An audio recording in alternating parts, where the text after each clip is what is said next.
Assalamualaikum warahmatullahi wabarakatuh. Kami akan mempresentasikan hasil diskusi kami tentang two-factor theory dari Charles Spearman.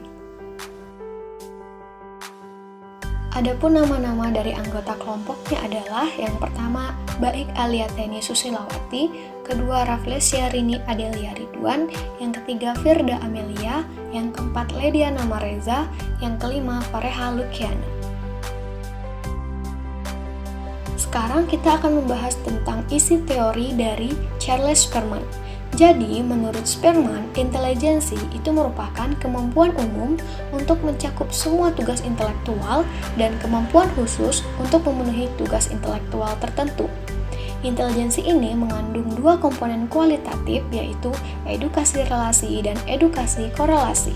Nah, apa sih edukasi relasi?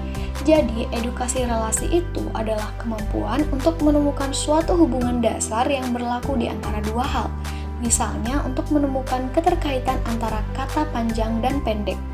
Kemudian, edukasi korelasi adalah kemampuan untuk menerapkan hubungan dasar yang telah diterapkan dalam proses edukasi relasi sebelumnya ke dalam situasi yang baru.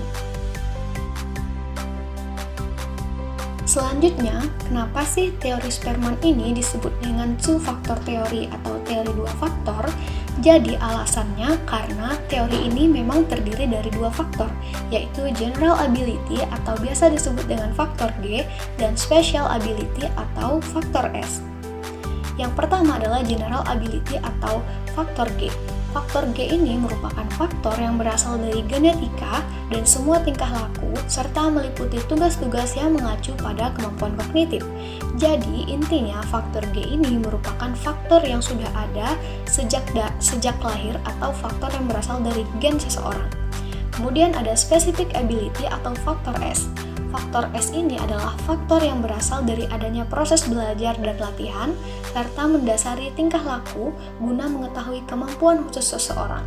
Jadi, intinya faktor S ini adalah kemampuan yang diperoleh oleh seseorang melalui proses pembelajaran ataupun proses latihan.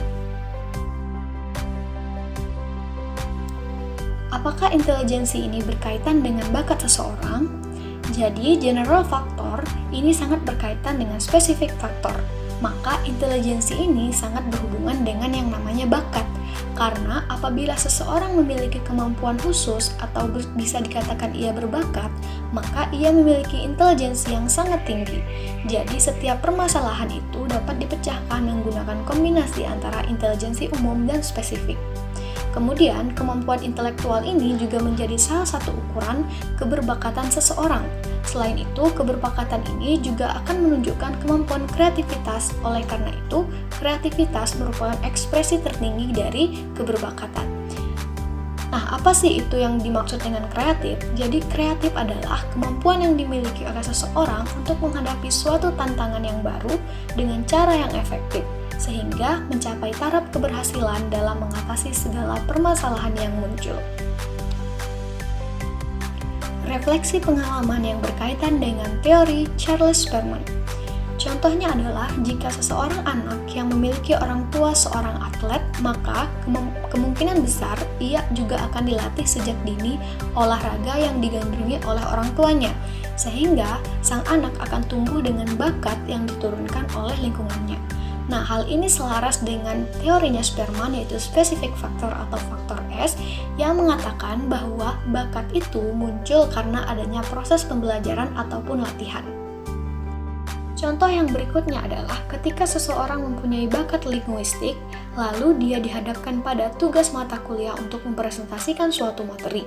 Nah, jika ia mempunyai bakat linguistiknya, maka bakat itu akan bekerja sama dengan intelijensi umum atau pemahamannya terhadap materinya, dan ia akan bisa menjelaskan materi itu dengan kata-kata yang mudah dipahami dan terstruktur. Hal ini selaras dengan pendapatnya Spearman bahwa antara general factor atau faktor G dan specific faktor atau faktor S itu saling berhubungan antara satu sama lain.